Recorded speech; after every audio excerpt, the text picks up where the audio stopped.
ಸರ್ಕಾರದಿಂದ ಮಹಿಳೆಯರಿಗೆ ಹಣ ಜಮಾ, ಇದು ಕೆಲವರಿಗೆ ನಂಬಿಕೆ ಬರಲ್ಲ, ನೀವು ಸುಳ್ಳು ಹೇಳ್ತಾ ಇದ್ದೀರಾ ಅಂತ ಹೇಳ್ತೀರಾ. ಆದರೆ ವಿಡಿಯೋವನ್ನು ಕೊನೆವರೆಗೂ ನೋಡಿ, ನಾನು ನಿಮಗೆ ಏನು ಅಂತ ನಾನು ನಿಮಗೆ ತಿಳಿಸ್ಕೊಡ್ತೀನಿ.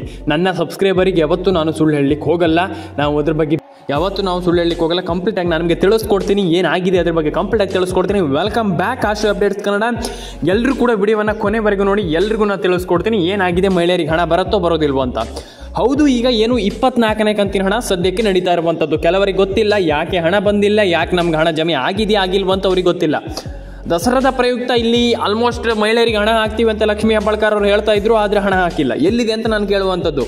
90% ಜನರಿಗೆ ಹಣ ಜಮೆ ಆಗಿಲ್ಲ, ₹1 ಕೂಡ ಹಣ ಜಮೆ ಆಗ್ತಾ ಇಲ್ಲ. ಇಲ್ಲಿ ಮಹಿಳೆಯರಿಗೆ ಹಣ ಬರಬೇಕಿತ್ತು, ಸರ್ಕಾರದ ಕಡೆಯಿಂದ ಬಂದಿಲ್ಲ. ಇಲ್ಲಿ ತುಂಬ ಜನರಿಗೆ ಒಂದಿಷ್ಟು ಕನ್ಫ್ಯೂಷನ್ಸ್ ಇರುವಂಥದ್ದು. ಇಲ್ಲಿ ತುಂಬ ಜನರಿಗೆ ಹಣ ಬರ್ತಾ ಇಲ್ಲ.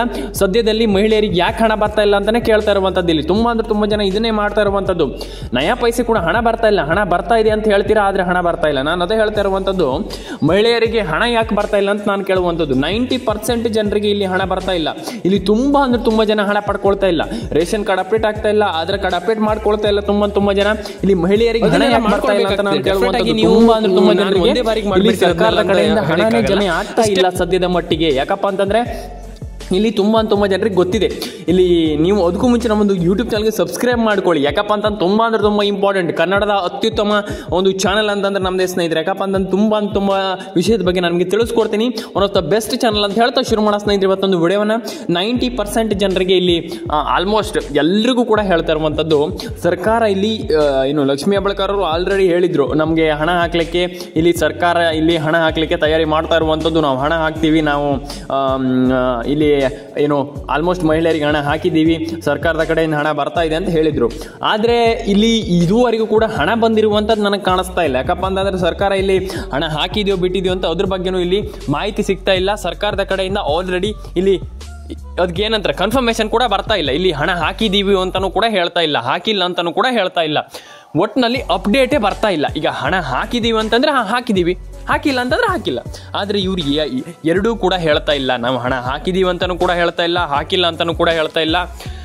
ಒಟ್ಟರಲ್ಲಿ ಏನಂತಂದರೆ ಕನ್ಫ್ಯೂಸ್ ಆಗಿಬಿಟ್ಟಿದ್ದಾರೆ ಮಹಿಳೆಯರಂತೂ. ದೇವರನ್ನೇ ಕನ್ಫ್ಯೂಸ್ ಆಗಿಬಿಟ್ಟಿದ್ದಾರೆ. ಏನು ಸರ್ಕಾರ ಗುರು ಇದು, ನಮ್ಗೆ ಅರ್ಥ ಆಗ್ತಾ ಇಲ್ಲ. ಇಲ್ಲಿ ನಮ್ಗೆ ಏನು ಸರ್ಕಾರ ಇದು, ನಮ್ಗೆ ನಯಾ ಪೈಸೆ ಕೂಡ ಹಣ ಬರ್ತಾ ಇಲ್ಲ ಇಲ್ಲಿ ಅಂತ ಹೇಳ್ತಾ ಇರುವಂಥದ್ದು. ಎಲ್ರಿಗೂ ನಾನು ಮತ್ತೊಮ್ಮೆ ಹೇಳ್ತಾ ಇರುವಂಥದ್ದು ಏನಪ್ಪ ಅಂತಂದ್ರೆ, 90% ಜನರಿಗೆ ಇನ್ನೊಂದು ಟೆನ್ಷನ್ ಇರುವಂಥದ್ದು ಏನಪ್ಪ ಅಂತಂದರೆ, ಸರ್ಕಾರ ಏನಾದರೂ ಇಲ್ಲಿ ನಮಗೆ ಮೋಸ ಮಾಡ್ತಾ ಇದೆ ಅಂತಂದರೆ, ಇಲ್ಲಿ ಸರ್ಕಾರ ಆಲ್ರೆಡಿ ಹಣ ಹಾಕ್ತೀವಿ ಅಂತ ಹೇಳ್ತಾ ಇರುವಂಥದ್ದು. ಈಗ ಏನು ಜಾತಿ ಗಣತಿ ಮಾಡ್ತೀವಿ, ಮತ್ತೆ ಅದನ್ನ ಮಾಡ್ತೀವಿ ಇದನ್ನ ಮಾಡ್ತೀವಿ ಅಂತ ಹೇಳ್ತಾ ಇರುವಂಥದ್ದು. ಮನೆಗೆ ಅವ್ರು ಬರ್ತಾರೆ, ಮತ್ತೆ ಇವ್ರು ಬರ್ತಾರೆ, ಅದನ್ನು ಸರಿ ಮಾಡ್ಬೇಕು ಇದನ್ನ ಸರಿ ಮಾಡ್ಬೇಕಂತ ಕೆಲವರಿಗೆ ಒಂದಿಷ್ಟು ಪ್ರಾಬ್ಲಮ್ ಆಗ್ತಾ ಇರುವಂಥದ್ದು. ಇಲ್ಲಿ ನಾನು ಎಲ್ರಿಗೂ ಹೇಳುವಂಥದ್ದು ಇಷ್ಟೇ, ನೀವು ಏನು ಮಾಡಬೇಕಪ್ಪ ಅಂತಂದರೆ, first of all ration card ಅಪ್ಡೇಟನ್ನು ಮಾಡ್ಕೊಳ್ಳಿ. ಎಲ್ಲರೂ ಕೂಡ ಖಂಡಿತವಾಗ್ಲೂ ಎಲ್ಲರ ಅಕೌಂಟಿಗೆ ಹಣ ಬರುತ್ತೆ. ಆ್ಯಂಡ್ ಇನ್ನೊಂದು ವಿಚಾರ ಏನಪ್ಪ ಅಂತಂದರೆ, ಬರ್ತಾ ಇಲ್ಲ ಸರ್ಕಾರದ ಕಡೆಯಿಂದ ಅಂತ, ಏನು ಸರ್ಕಾರದ ಬಳಿ ದುಡ್ಡಿಲ್ವಾ ಹಾಗೀಗೆ ಅಂತ ಕೇಳ್ತಾ ಇದ್ದೀರಾ. ಹಾಗಾದರೆ ಇಲ್ಲಿ ಮಹಿಳೆಯರಿಗೆ ಯಾಕೆ ಹಣ ಬರ್ತಾ ಇಲ್ಲ ಅಂತ ನಾವು ತಿಳ್ಕೊಳಕ್ಕೆ ಹೋದರೆ, ಇಲ್ಲಿ NCP ಮ್ಯಾಪಿಂಗ್ ಕೆಲವ್ರದ್ದು ಆಗಿಲ್ಲ. ನೀವು ಈಗ ಹೇಳ್ತೀರ, ನೀವು ಸರ್ ದಿನ ಇದೆ ಆಯ್ತು ಸರ್, ಏನು ಸರ್ ಇದು ದಿನ ಇದೆ ಆಯ್ತು ಸರ್, ಮತ್ತೊನ ನೀವು ಅದನ್ನೇ ಹೇಳಬೇಡಿ ಸರ್ ಅಂತ ಹೇಳ್ತೀರಾ. ಇಲ್ಲ ಸ್ನೇಹಿತರೆ, ಇದೇ ರಿಯಾಲಿಟಿ, ಇದೇ ಇರುವಂಥದ್ದು. ತುಂಬ ಜನ KYC ಮಾಡ್ತಾ ಇಲ್ಲ, KYC ಮಾಡ್ತಾ ಇಲ್ಲ, NCP ಮ್ಯಾಪಿಂಗ್ ಮಾಡ್ತಾ ಇಲ್ಲ, ರೇಷನ್ ಕಾರ್ಡ್ ಅಪ್ಡೇಟ್ ಮಾಡ್ತಾ. ಇಲ್ಲಿ ನಾನು ಹೇಳ್ತಾ ಇರುವಂಥದ್ದು, ರೇಷನ್ ಕಾರ್ಡ್ ಅಪ್ಡೇಟಿಂದನೇ ಗೃಹಲಕ್ಷ್ಮಿ ಯೋಜನೆ ಹಣ ಬರ್ತಾ ಇರುವಂಥದ್ದು. ಇದು ನಿಮ್ಗೆ ಗೊತ್ತಿದೆಯಾ? ನಾನೊಂದು ಸಿಂಪಲ್ ಕ್ವಶನ್ ಕೇಳುವಂಥದ್ದು, ರೇಷನ್ ಕಾರ್ಡಿಂದನೇ ನಿಮ್ಗೆ ಗೃಹಲಕ್ಷ್ಮಿ ಯೋಜನೆ ಹಣ ಬರ್ತಾ ಇರುವಂಥದ್ದು. ಇದು ನಿಮ್ಗೆ ಗೊತ್ತಿದೆಯಾ ಅಂತ ಒಂದು ಬಾರಿ ಕೆಳಗಡೆ ಕಮೆಂಟ್ ಸೆಕ್ಷನಲ್ಲಿ ಬಂದ್ಬಿಟ್ಟು ಕಮೆಂಟ್ ಮಾಡಿ. ಯಾಕಪ್ಪ ಅಂತಂದರೆ ರೇಷನ್ ಕಾರ್ಡಿಂದನೇ ಗೃಹಲಕ್ಷ್ಮಿ ಹಣ ಬರ್ತಾ ಇರುವಂಥದ್ದು. ತುಂಬ ಜನರಿಗೆ ಇದು ಗೊತ್ತಿಲ್ಲ. ಯಾಕೆ ಗೊತ್ತಿಲ್ಲ ಅಂತಂದರೆ, ನಿಮ್ಗೆ ರೇಷನ್ ಕಾರ್ಡಿಂದನೇ ಗೃಹಲಕ್ಷ್ಮಿ ಹಣ ಬರ್ತಾ ಇರುವಂಥದ್ದನ್ನು ನಿಮ್ಗೆ ಗೊತ್ತೇ ಇಲ್ಲ. ನಾನು ಅದೇ ಹೇಳ್ತಾ ಇರುವಂಥದ್ದು, ನೀವು ಫಸ್ಟ್ ಆಫ್ ಆಲ್ ಸ್ವಲ್ಪ ಮಾಹಿತಿ ಪಡ್ಕೊಳ್ಬೇಕಾಗ್ತದೆ. ಅದಕ್ಕೆ ನಮ್ಮೊಂದು ಯೂಟ್ಯೂಬ್ ಚಾನಲ್ಗೆ ಸಬ್ಸ್ಕ್ರೈಬ್ ಮಾಡಿ ಅಂತ ನಾನು ಹೇಳುವಂಥದ್ದು.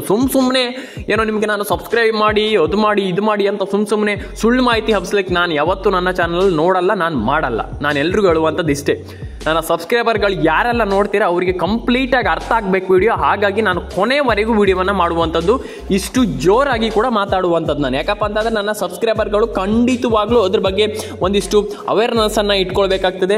ಏನೇನು ತಪ್ಪು ಮಾಡಬಾರ್ದು ಅದನ್ನು ಸರಿ ಮಾಡ್ಕೊಳ್ಬೇಕಾಗ್ತದೆ. ಹಾಗಾಗಿ ನಾನು ವಿಡಿಯೋವನ್ನು ಕಂಪ್ಲೀಟಾಗಿ ಮಾಡುವಂಥದ್ದು. ಅದೇ ನಾನು ಹೇಳ್ತಾ ಇರುವಂಥದ್ದು, ರೇಷನ್ ಕಾರ್ಡ್ ಅಪ್ಡೇಟ್ ನೀವು ಮಾಡಿಲ್ಲ ಅಂತಂದರೆ ನಿಮ್ಗೆ ಹಣ ಬರಲ್ಲ. ನಾನು ಫಸ್ಟ್ ಆಫ್ ಆಲಿಂದ ಹೇಳ್ತಾ ಇದ್ದೀನಿ, ಈಗಲೂ ಹೇಳ್ತಾ ಇದ್ದೀನಿ, ನಾಳೆಗೂ ಹೇಳ್ತೀನಿ, ನಾಡ್ದಿಗೂ ಹೇಳ್ತೀನಿ. ನಾನು ಅದೇ ಹೇಳ್ತಾ ಇರುವಂಥದ್ದು, ನಿಮಗೆ ರೇಷನ್ ಕಾರ್ಡ್ ಅಪ್ಡೇಟನ್ನು ಮಾಡಿಸ್ಕೊಳ್ಳಿ. ಫಸ್ಟ್ ಆಫ್ ಆಲ್ ನೀವು ಏನು ಮಾಡಿ ಬಿಡಿ, ರೇಷನ್ ಕಾರ್ಡ್ ಅಪ್ಡೇಟ್ ತುಂಬ ಇಂಪಾರ್ಟೆಂಟ್. ಈಗ ಹೊಸ ರೇಷನ್ ಕಾರ್ಡ್ಗಳನ್ನು ಈಗ ಸರಿ ಅದು ಅಪ್ಡೇಟ್ ಆಗಿರುತ್ತೆ, ಬರುತ್ತೆ, ಮತ್ತೊಂದಾಗುತ್ತೆ, ಇನ್ನೊಂದಾಗುತ್ತೆ, ಸರಿ. ಹಳೆ ಕೆಲವರದ್ದು ರೇಷನ್ ಕಾರ್ಡ್ಗಳೇ ಕ್ಯಾನ್ಸಲ್ ಆಗ್ತಾ ಇರುವಂಥದ್ದು. ಫಸ್ಟ್ ಆಫ್ ಆಲ್ ಇದ್ರ ಬಗ್ಗೆ ಯೋಚನೆ ಮಾಡಿ. ನೀವು ರೇಷನ್ ಕಾರ್ಡ್ ಕ್ಯಾನ್ಸಲ್ ಆದರೆ ಏನು ಮಾಡ್ತೀರಾ ಅಂತ ನಾನು ಕೇಳುವಂಥದ್ದು.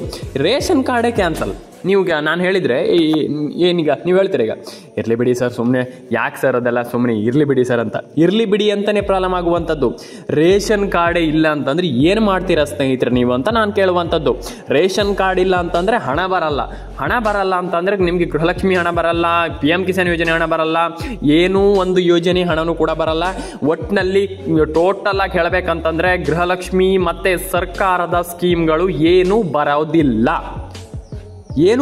ನಾನು ಅದೇ ಹೇಳ್ತಾ ಇರುವಂಥದ್ದು. ಸರ್ಕಾರದ ಯಾವುದೇ ಸ್ಕೀಮ್ಗಳು ಬರೋದಿಲ್ಲ, ಗೃಹಲಕ್ಷ್ಮಿ ಹಣನೂ ಬರಲ್ಲ, ಯಾವ ಯೋಜನೆ ಹಣನೂ ಕೂಡ ಸರ್ಕಾರದಿಂದಂತೂ ಜಮೆ ಆಗೋದಿಲ್ಲ. ಸರ್ಕಾರದ ಯಾವ ಯೋಜನೆಗಳು ನಿಮಗೆ ಹಣ ಬರಲ್ಲ. ಅದು ಏನು ಈ ಒಂದು ಗೃಹಲಕ್ಷ್ಮಿ ಯೋಜನೆಯಲ್ಲಂತೂ ದೇವರಣೆ ಬರಲ್ಲ. ನಾನು ಅದೇ ಹೇಳ್ತಾ ಇರುವಂಥದ್ದು. ನಿಮ್ಗೆ ತುಂಬ ಜನ ಒಂದು ಭ್ರಮೆಯಲ್ಲಿದ್ದೀರಾ, ನಮ್ಗೆ ಹಣ ಬರುತ್ತೆ ಅಂತ. ಇಲ್ಲ, ನಾನು ಅದೇ ಹೇಳ್ತಾ ಇರುವಂಥದ್ದು. 90% ಜನ, ನಾನು ಎಲ್ರಿಗೂ ನನ್ನ ಒಂದು ಸಬ್ಸ್ಕ್ರೈಬರ್ಗಳಿಗೆ ಹೇಳುವಂಥದ್ದು ಇಷ್ಟೇ. ದಯವಿಟ್ಟು EKYC ಮಾಡ್ಕೊಳ್ಳಿ, NCPA ಮ್ಯಾಪಿಂಗ್ ಮಾಡ್ಕೊಳ್ಳಿ. ಗೃಹಲಕ್ಷ್ಮಿ ಯೋಜನೆ ಹಣ ಬಂದಿಲ್ಲ ಅಂತಂದರೆ ದಯವಿಟ್ಟು ಕಮೆಂಟ್ ಸೆಕ್ಷನ್ ಇದೆ, ಕಮೆಂಟ್ ಸೆಕ್ಷನಲ್ಲಿ ಬಂದುಬಿಟ್ಟು ಕಮೆಂಟ್ ಮಾಡಿ. ಸರ್ಕಾರಕ್ಕೆ ಗೊತ್ತಾಗಲಿ ಹಣ ಹಾಕಿಲ್ಲ ನಾವು ಅಂತ ಗೊತ್ತಾಗಲಿ ಅವರಿಗೆ. ಅವರು ಆಮೇಲೆ ಅದಕ್ಕೆ ಬೇಕಾದರೆ ನೀವು ನೋಡಿ, ಅವರು ಅದಕ್ಕೆ ರಿಪ್ಲೈ ಮಾಡ್ತಾರೆ, ಸರ್ಕಾರದವ್ರು ನೋಡ್ತಾರೆ. ಯಾವುದೇ ಒಂದು, ಈಗ ಸೋಷಿಯಲ್ ಮೀಡಿಯಾ ಅಂತಂದರೆ ಸಣ್ಣ ವಿಚಾರ ಅಲ್ಲ. ಈಗ ನಿಮ್ಗೆಲ್ರಿಗೂ ಗೊತ್ತಿದೆ ಸೋಷಿಯಲ್ ಮೀಡಿಯಾ ಎಷ್ಟು ಬೆಳೆದಿದೆ, ಏನೆಲ್ಲ ಒಳ್ಳೇದಾಗ್ತಾ ಇದೆ, ಏನೆಲ್ಲ ಏನು ತುಂಬ ಒಳ್ಳೇದಾಗ್ತಾ ಇದೆ ಎಲ್ಲ ನಿಮಗೆ ಗೊತ್ತಿದೆ. ಹಾಗಾಗಿ ತುಂಬ ದೊಡ್ಡ ವಿಚಾರ ಈಗ ಸೋಷಿಯಲ್ ಮೀಡಿಯಾ ಅಂತಂದ್ರೆ ಸಣ್ಣ ವಿಚಾರ ಅಲ್ಲ. ಅದೇನೋ ಹೇಳ್ತಾ ಇರುವಂಥದ್ದು.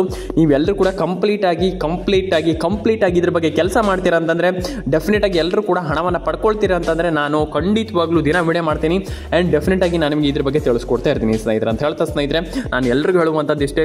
EKYC ಮಾಡ್ಕೊಳ್ಳಿ, NCPA ಮ್ಯಾಪಿಂಗ್ ಮಾಡ್ಕೊಳ್ಳಿ, ನಿಮ್ಮೆಲ್ಲರಿಗೂ ಒಳ್ಳೇದಾಗಲಿ ಅಂತ ಹೇಳ್ತಾ ಸ್ನೇಹಿತರೆ, ನಾನು ಪ್ರತಿಯೊಬ್ಬರಿಗೂ ಕೇಳ್ಕೊಳ್ಳುವಂಥದ್ದು ಇಷ್ಟೇ. ನೀವು ವಿಡಿಯೋವನ್ನು ಕೊನೆವರೆಗೆ ನೋಡಬೇಕು, ಮಧ್ಯದಲ್ಲೇ ಸ್ಕಿಪ್ ಮಾಡುವಂಥದ್ದು ಮಾಡಬಾರ್ದು ಸ್ನೇಹಿತರೆ ಅಂತ ಹೇಳ್ತಾ ಸಿಗೋಣ ಸ್ನೇಹಿತರೆ ನೆಕ್ಸ್ಟ್ ವಿಡಿಯೋದಲ್ಲಿ. ಎಲ್ರಿಗೂ ಟಾಟಾ ಬಾಯ್ ಅಂತ ಹೇಳ್ತಾ ಲೈಕ್ ಮಾಡ್ಕೊಳ್ಳಿ, ಶೇರ್ ಮಾಡ್ಕೊಳ್ಳಿ, ಕಮೆಂಟ್ ಮಾಡ್ಕೊಳ್ಳಿ, ಸಬ್ಸ್ಕ್ರೈಬನ್ನು ಮಾಡ್ಕೊಳ್ಳಿ ಸ್ನೇಹಿತರೆ. ಸಿಗೋಣ.